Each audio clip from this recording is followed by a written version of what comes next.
Let's talk about something everyone currently has an opinion on, the disqualification of Novak Djokovic from the US Open.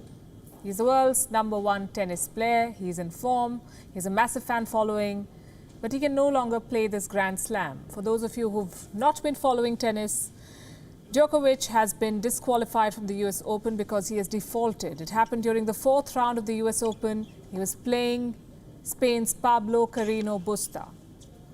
Djokovic lost a point during the final set of the match. He smashed a ball towards the back of the court. The ball struck a line judge in her throat and she fell to the ground screaming in pain. Several minutes of discussion and consultation later, US Open officials decided to disqualify the 33-year-old Djokovic.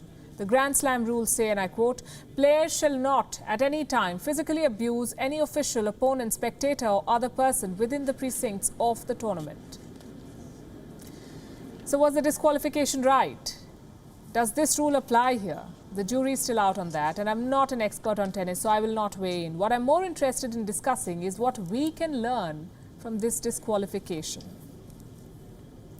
The importance of staying calm. No matter who you are, what you do, what kind of a situation you're in, it is important to remain calm. Djokovic has a reputation for this sudden burst of anger. He's even been called out for this in the past.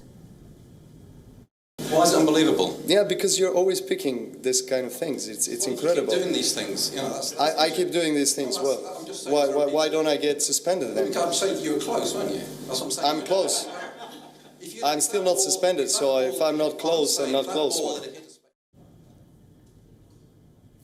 You see, every action has an equal and opposite reaction. That's Newton's third law of motion. It applies in tennis courts and to life in general.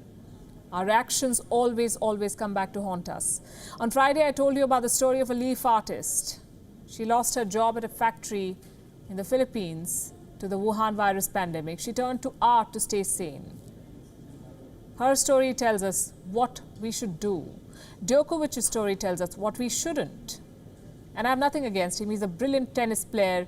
So many of us love his game. He's a global icon. People hero worship him. Being passionate about your work is very important. But there's no excuse for misbehaving with a colleague. What defines us more than our work, the awards and the accolades is the person we are and how we react to different situations. There is no bigger victory than winning over the rush of negative emotion and remaining calm and polite in the most difficult of times. Think about it.